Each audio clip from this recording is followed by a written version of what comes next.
Lost Spring. About the author Anis Jung, 1944, was born in Rourkela and spent her childhood and adolescence in Hyderabad. She received her education in Hyderabad and in the United States of America. Her parents were both writers. Anis Jung began her career as a writer in India.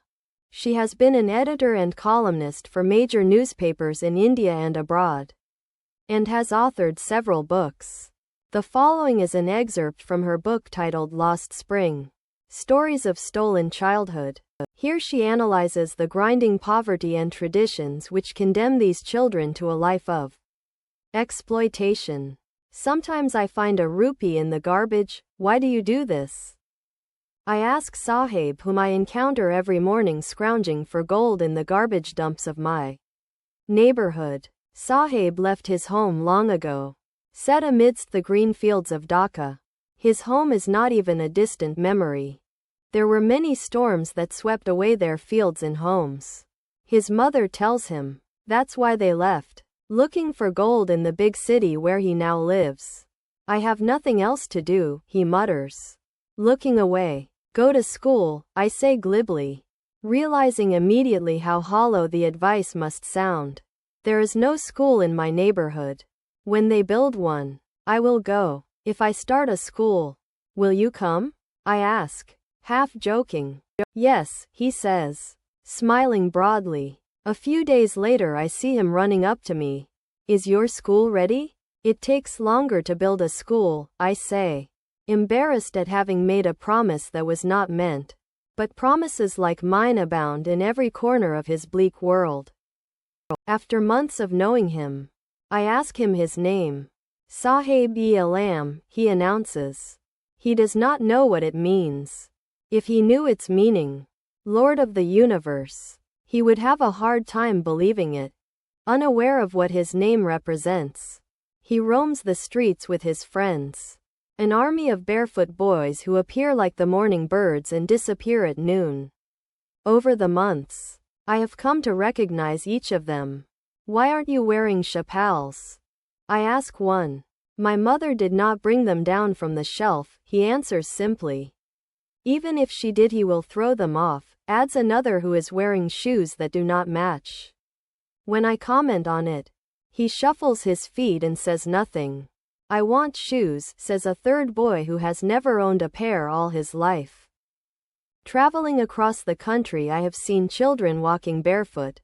In cities, on village roads. It is not lack of money but a tradition to stay barefoot, is one explanation. I wonder if this is only an excuse to explain away a perpetual state of poverty.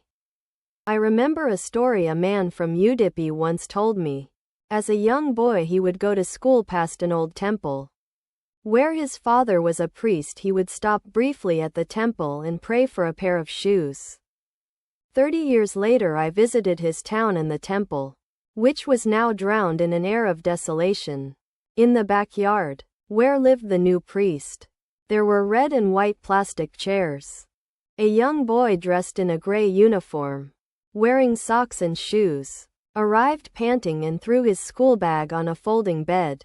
Looking at the boy, I remembered the prayer another boy had made to the goddess when he had finally got a pair of shoes. Let me never lose them. The goddess had granted his prayer. Young boys like the son of the priest now wore shoes. But many others like the ragpickers in my neighborhood remained shoeless. My acquaintance with the barefoot ragpickers leads me to Simapuri, a place on the periphery of Delhi yet miles away from it. Metaphorically, those who live here are squatters who came from Bangladesh back in 1971. Sahib's family is among them. Simapuri was then a wilderness. It still is, but it is no longer empty. In structures of mud, with roofs of tin and tarpaulin, devoid of sewage, drainage or running water, live 10,000 ragpickers. They have lived here for more than 30 years without an identity, without permits but with ration cards that get their names on voters' lists and enable them to buy grain. Food is more important for survival than an identity. If at the end of the day we can feed our families and go to bed without an aching stomach, we would rather live here than in the fields that gave us no grain, say a group of women in tattered saris when I ask them why they left their beautiful land of green fields and rivers. Wherever they find food, they pitch their tents that become transit homes. Children grow up in them, becoming partners in survival. And survival in Simapuri means rag picking. Through the years, it has acquired the proportions of a fine art. Garbage to them is gold. It is their daily bread, a roof over their heads, even if it is a leaking roof. But for a child it is even more. I sometimes find a rupee, even a 10-rupee note, Sahib says, his eyes lighting up. When you can find a silver coin in a heap of garbage, you don't stop scrounging, for there is hope of finding more. It seems that for children, garbage has a meaning different from what it means to their parents. For the children it is wrapped in wonder. For the elders it is a means of survival. One winter morning I see Sahib standing by the fenced gate of the neighborhood club, watching two young men dressed in white, playing tennis. I like the game, he hums, content to watch it standing behind the fence. I go inside when no one is around, he admits. The gatekeeper lets me use the swing. Sahib too is wearing tennis shoes that look strange over his discolored shirt and shorts. Someone gave them to me, he says in the manner of an explanation. The fact that they are discarded shoes of some rich boy, who perhaps refused to wear them because of a hole in one of them, does not bother him. For one who has walked barefoot, even shoes with a hole is a dream come true. But the game he is watching so intently is out of his reach. This morning, Sahib is on his way to the milk booth. In his hand is a steel canister. I now work in a tea stall down the road, he says, pointing in the distance. I am paid 800 rupees and all my meals. Does he like the job? I ask. His face, I see, has lost the carefree look. The steel canister seems heavier than the plastic bag he would carry so lightly over his shoulder. The bag was his. The canister belongs to the man who owns the tea shop. Sahib is no longer his own master. I want to drive a car, Mukesh insists on being his own master. I will be a motor mechanic, he announces. Do you know anything about cars? I ask. I will learn to drive a car, he answers, looking straight into my eyes. His dream looms like a mirage amidst the dust of streets that fill his town Firozabad, famous for its bangles. Every other family in Firozabad is engaged in making bangles. It is the center of India's glassblowing industry where families have spent generations working around furnaces, welding glass, making bangles for all the women in the land. It seems Mukesh's family is among them. None of them know that it is illegal for children like him to work in the glass furnaces with high temperatures, in dingy cells without air and light. That the law, if enforced, could get him and all those 20,000 children out of the hot furnaces where they slog their daylight hours, often losing the brightness of their eyes. Mukesh's eyes beam as he volunteers to take me home, which he proudly says is being rebuilt. We walk down stinking lanes choked with garbage, past homes that remain hovels with crumbling walls, wobbly doors, no windows, crowded with families of humans and animals coexisting in a primeval state. He stops at the door of one such house, bangs a wobbly iron door with his foot, and pushes it open. We enter a half-built shack. In one part of it, thatched with dead grass, is a firewood stove over which sits a large vessel of sizzling spinach leaves. On the ground, in large aluminium platters, are more chopped vegetables. A frail young woman is cooking the evening meal for the whole family.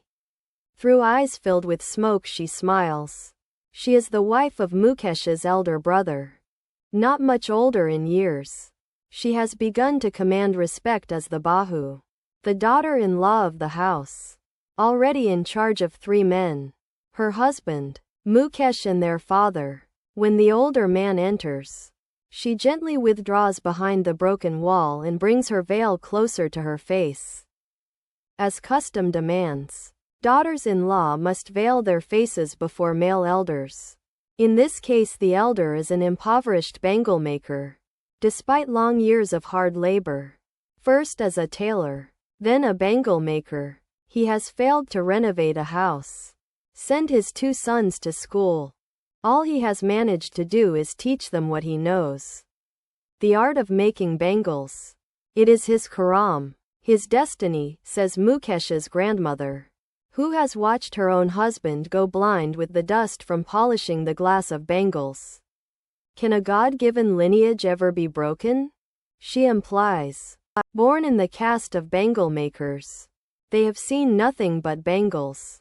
In the house, in the yard, in every other house, every other yard, every street in Firozabad, spirals of bangles, sunny gold, paddy green, royal blue, pink, purple, every color born out of the 7 colors of the rainbow, lie in mounds in unkempt yards, are piled on 4-wheeled handcarts, pushed by young men along the narrow lanes of the shanty town. And in dark hutments, next to lines of flames of flickering oil lamps, sit boys and girls with their fathers and mothers, welding pieces of colored glass into circles of bangles. Their eyes are more adjusted to the dark than to the light outside. That is why they often end up losing their eyesight before they become adults. Savita, a young girl in a drab pink dress, sits alongside an elderly woman, soldering pieces of glass, as her hands move mechanically like the tongs of a machine. I wonder if she knows the sanctity of the bangles she helps make. It symbolizes an Indian woman's suhag, auspiciousness in marriage. It will dawn on her suddenly one day when her head is draped with a red veil, her hands dyed red with henna, and red bangles rolled onto her wrists. She will then become a bride, like the old woman beside her who became one many years ago.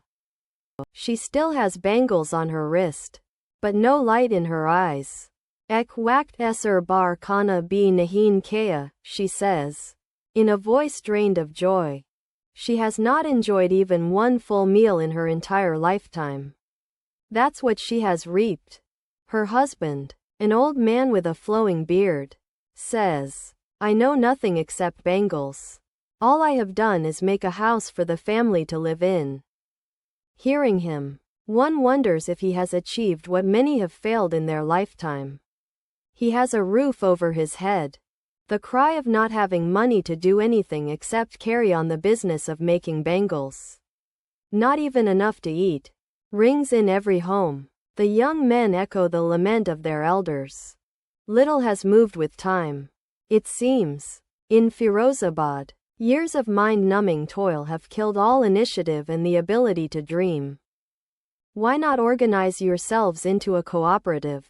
I ask a group of young men who have fallen into the vicious circle of middlemen who trap their fathers and forefathers. Even if we get organized, we are the ones who will be hauled up by the police, beaten and dragged to jail for doing something illegal, they say. There is no leader among them, no one who could help them see things differently. Their fathers are as tired as they are. They talk endlessly in a spiral that moves from poverty to apathy to greed and to injustice. Listening to them, I see 2 distinct worlds. One of the family, caught in a web of poverty, burdened by the stigma of caste in which they are born. The other a vicious circle of the sahukars, the middlemen, the policemen, the keepers of law, the bureaucrats and the politicians. Together they have imposed the baggage on the child that he cannot put down. Before he is aware, he accepts it as naturally as his father. To do anything else would mean to dare. And daring is not part of his growing up. When I sense a flash of it in Mukesh, I am cheered. I want to be a motor mechanic, he repeats. He will go to a garage and learn. But the garage is a long way from his home. I will walk, he insists. Do you also dream of flying a plane? He is suddenly silent. No, he says, staring at the ground. In his small murmur there is an embarrassment that has not yet turned into regret. He is content to dream of cars that he sees hurtling down the streets of his town. Few airplanes fly over Firozabad.